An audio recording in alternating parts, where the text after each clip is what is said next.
Hello students, आप सबका स्वागत है। आज की हमारी कहानी का शीर्षक है साना साना हाथ जोड़ी, जिसका मतलब होता है छोटे छोटे हाथ जोड़कर।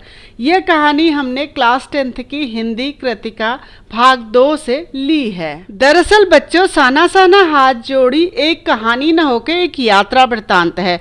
यात्रा वृत्तांत का मतलब होता है कि अगर आप किसी जगह की यात्रा करते हैं तो आप अपनी यात्रा के दौरान वहां पर जिन जिन जगहों पर जाते हैं या जो भी देखते हैं, जो महसूस करते हैं, या वहाँ के लोगों के खान पान रहन सहन के बारे में विस्तार पूर्वक लिखते हैं, उसे यात्रा वृत्तांत कहा जाता है। तो इस यात्रा वृत्तांत की जो लेखिका हैं वह मधु कांकरिया जी हैं। इस यात्रा वृत्तांत में लेखिका ने अपनी सिक्किम की यात्रा, वहाँ के प्राकृतिक सौंदर्य व हिमालय के विराट व भव्य रूप का बहुत खूबसूरती से वर्णन किया है। दरअसल लेखिका उच्च हिमालयी पहाड़ी क्षेत्रों, सफ़ेद बर्फ की चादर ओढ़े पर्वतों व प्राकृतिक दृश्यों को पहली बार बहुत करीब से देख रही थी और उन्हें देखकर बहुत ही रोमांचित महसूस कर रही थी। असल में इन पहाड़ों की यही खूबसूरती है। ये पहाड़ एक ओर जहां पर्यटकों को अपनी मनमोहक प्राकृतिक सुंदरता से अपनी ओर खींचते हैं, कल कल बहती नदियां, ऊंचे पहाड़ों से गिरते जलप्रपात, बर्फ से ढके पर्वत, टेढ़े मेढ़े सकरे रास्ते पर्यटकों का मन मोह लेते हैं। वहीं दूसरी ओर यहाँ रहने वाले स्थानीय लोगों के लिए कई बार यही पहाड़ मुसीबत का सबब बन जाते हैं। उन्हें हर दिन इन टेढ़े मेढ़े सकरे रास्तों से होकर अपने घरों, खेत खलियानों और छोटे बच्चों को स्कूलों तक पहुंचना होता है। जंगलों से जानवरों के लिए चारा व जलावन के लिए लकड़ी लाना, खेती बाड़ी के अनगिनत काम आदि इनकी रोज की दिनचर्या में शामिल होते हैं। इन पहाड़ों में रहने वाले लोगों की जिंदगी काफ़ी कठिनाइयों भरी होती है। वे हर रोज नई चुनौतियों का सामना करते हैं। तो बच्चों, इस कहानी की शुरुआत लेखिका के गैंगटॉक शहर में पहुंचने के बाद होती है, जब लेखिका टिमटिमाते हजारों तारों से भरे आसमान को देखकर एक अजीब सा सम्मोहन महसूस करती है और उन जादू भरे क्षणों में खो जाती हैं। लेखिका गैंगटॉक शहर को मेहनतकश बादशाहों का शहर कहकर भी सम्मानित करती है, क्योंकि यहाँ के लोग बहुत अधिक मेहनत कर अपना जीवन यापन करते हैं। तारों भरी खूबसूरत रात देखने के बाद अगली सुबह वह एक नेपाली युवती द्वारा सिखाई गई प्रार्थना साना साना हाथ जोड़ी गर्दहु प्रार्थना हमरो जीवन तिमरो कौशैली, यानी छोटे छोटे हाथ जोड़कर प्रार्थना कर रही हूँ कि मेरा सारा जीवन अच्छाइयों को समर्पित हो। ये प्रार्थना करने लगती हैं। प्रार्थना करने के बाद वह युमथाम की ओर चलने से पहले हिमालय की तीसरी सबसे बड़ी चोटी कंचनजंगा को देखने के लिए अपनी बालकनी में पहुंचती हैं। बादल होने के कारण उन्हें कंचनजंगा की चोटी तो नहीं दिखाई देती है, लेकिन सामने बगीचे में खिले ढेरों फूलों को देखकर काफ़ी खुश हो जाती हैं। उसके बाद लेखिका गैंगटॉक शहर से 149 किलोमीटर दूर युमथाम यानी घाटियाँ को देखने के लिए अपने गाइड जितेन नार्गे व सहेली मणि के साथ चल पड़ती हैं। पाइन और धूपी के खूबसूरत नुकीले पेड़ों को देखते हुए वह धीरे धीरे पहाड़ी रास्तों से आगे बढ़ने लगती हैं।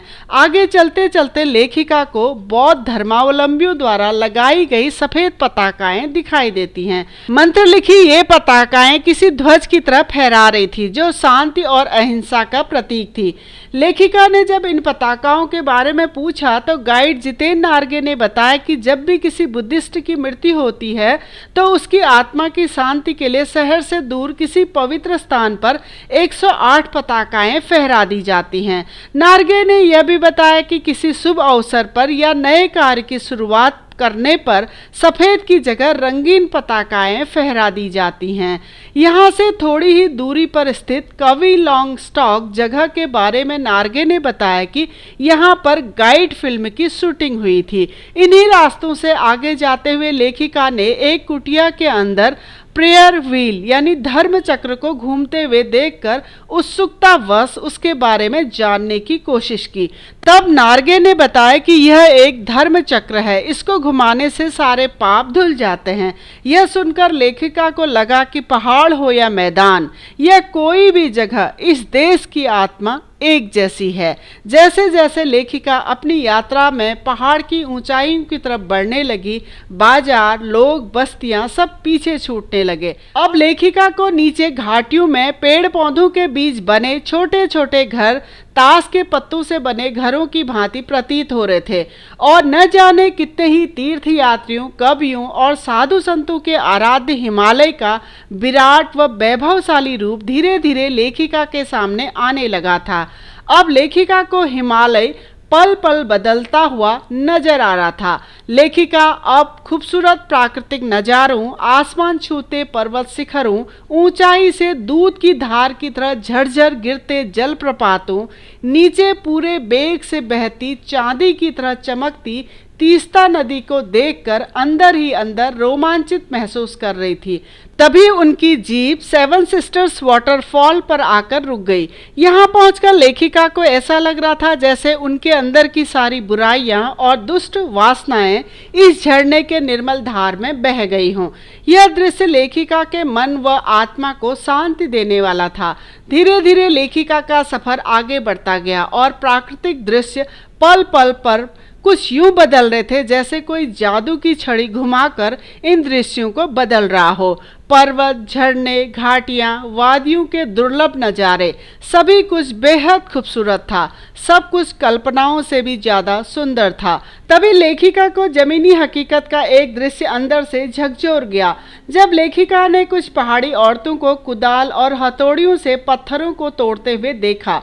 कुछ महिलाओं की पीठ में बड़ी सी टोकरियां थी जिनमें बच्चे बंधे थे।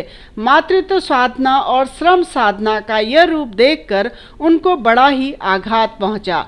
लेखिका के पूछने पर उनको पता चला कि ये महिलाएं पहाड़ी रास्तों को चौड़ा करने का काम कर रही हैं, और यह बड़ा ही खतरनाक काम होता है क्योंकि रास्तों को चौड़ा बनाने के लिए डायनामाइट का प्रयोग किया जाता है और कई बार इसमें मजदूरों की मौत भी हो जाती है। यह देखकर वह मन ही मन सोचने लगी, कितना कम लेकर ये लोग समाज को कितना अधिक वापस कर देते हैं। थोड़ा सा ऊंचाई पर चलने के बाद लेखिका ने देखा कि 7-8 साल के बच्चे अपने स्कूल से घर लौटते हुए उनसे लिफ्ट मांग रहे थे। लेखिका के स्कूल बस के बारे में पूछने पर नार्गे ने हंसते हुए बताया कि पहाड़ी इलाकों में जीवन बहुत कठोर होता है। ये बच्चे रोज 3-4 किलोमीटर टेढ़े मेढ़े पहाड़ी रास्तों से पैदल चलकर अपने स्कूल पहुंचते हैं। शाम को घर आकर अपनी माओं के साथ मवेशियों को चराने जंगल जाते हैं। जंगल से भारी भारी लकड़ी के गट्ठर सिर पर लाद कर घर लाते हैं। अब सूरज ढलने लगा था और लेखिका की जीप चाय के बागानों से होकर गुजरने लगी। सिक्किमी परिधान पहने कुछ युवतियां बागानों से चाय की पत्तियां तोड़ रही थी। चटक हरियाली के बीच सुर्ख लाल रंग, डूबते सूरज की स्वर्णिम और सात्विक आभा इंद्रधनुषी छटा बिखेर रहे थे। युमथांग पहुंचने से पहले लेखिका को एक रात लायुंग में बितानी थी।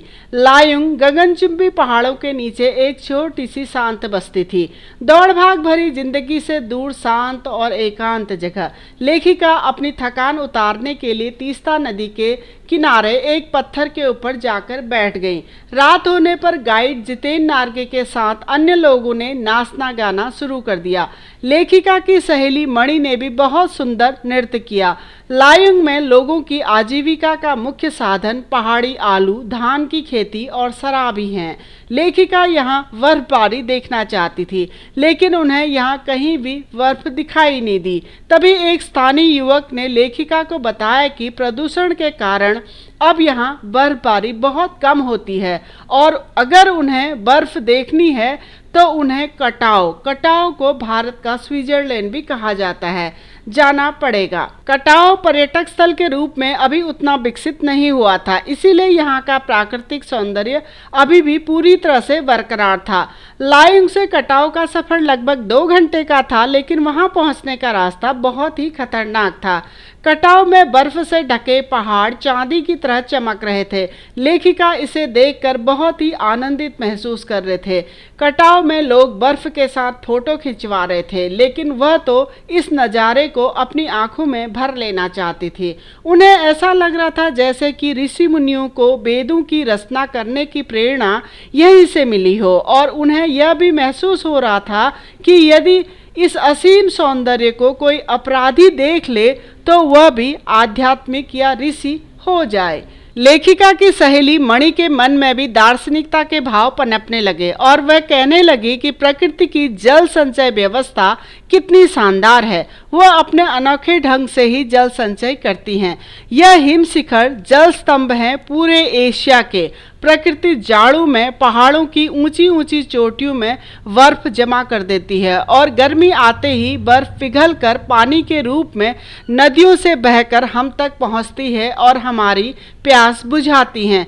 थोड़ा आगे चलने पर लेखिका को कुछ फौजी छावनियां दिखाई दी। तभी उन्हें ध्यान आया कि यह बॉर्डर एरिया है, यहाँ चीन की सीमा भारत से लगती है।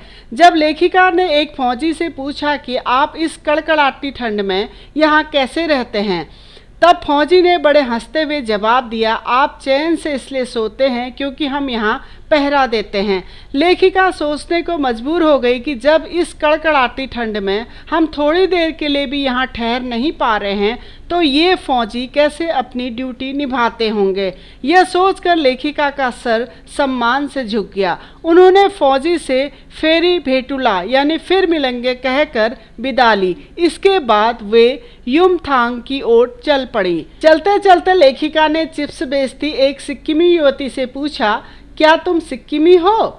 युवती ने जवाब दिया, नहीं, मैं इंडियन हूँ। यह सुनकर लेखिका को बहुत अच्छा लगा। सिक्किम के लोग भारत में मिलकर काफ़ी खुश हैं। दरअसल सिक्किम पहले भारत का हिस्सा नहीं था। सिक्किम पहले एक स्वतंत्र रजवाड़ा था, लेकिन अब सिक्किम भारत में कुछ इस तरह से घुल मिल गया है, ऐसा लगता ही नहीं कि सिक्किम पहले भारत का हिस्सा नहीं था। थोड़ा और आगे चलने पर नार्गे ने लेखिका को गुरु नानक के फुटप्रिंट वाला एक पत्थर भी दिखाया। नार्गे ने बताया कि ऐसा माना जाता है इस जगह पर गुरु नानक जी की थाली से थोड़े से चावल छिटक कर गिर गए थे और जहाँ जहाँ वे चावल छिटक कर गिरे थे वहाँ वहाँ अब चावल की खेती होती है। यहाँ से करीब 3 किलोमीटर दूर आगे चलने के बाद वे खेदुम पहुँचे। खेदुम लगभग 1 किलोमीटर का क्षेत्र था। नार्गे ने बताया कि इस स्थान पर देवी देवताओं का निवास है। यहाँ कोई गंदगी नहीं फैलाता है, जो भी गंदगी फैलाता है वह मर जाता है। उसने यह भी बताया कि हम पहाड़, नदी, झरने इन सब की पूजा करते हैं, इन्हें कभी गंदा नहीं करते हैं। लेखिका के यह कहने पर कि तभी गैंगटॉक शहर इतना सुंदर है। नार्गे ने लेखिका को कहा, मैडम गैंगटॉक नहीं गंतोक कहिए, जिसका अर्थ होता है पहाड़। उसके बाद नार्गे ने आगे बताया कि सिक्किम के भारत में मिलने के कई वर्षों बाद भारतीय आर्मी के एक कप्तान शेखर दत्ता ने इसे पर्यटन स्थल के रूप में बनाने का निर्णय लिया। इसके बाद से ही सिक्किम में पहाड़ों को काटकर रास्ते बनाए जा रहे हैं। नए नए पर्यटन स्थलों की खोज जारी है। लेखिका ने मन ही मन सोचा कि इंसान की इसी असमाप्त खोज का नाम ही तो सौंदर्य है। तो बच्चों, ये था साना साना हाथ जोड़ी का सारांश। अगर आप इसी सारांश को और विस्तार पूर्वक देखना चाहते हैं तो आप हमारी वेबसाइट keepinspiringme.in में विजिट कर सकते हैं। मैंने डिस्क्रिप्शन में इसका लिंक दे दिया है। अगर आपको वीडियो पसंद आया तो आप प्लीज़ चैनल को लाइक करें, सब्सक्राइब करें और आने वाली वीडियो की इन्फॉर्मेशन के लिए बेल आइकन को दबा दीजिए। धन्यवाद।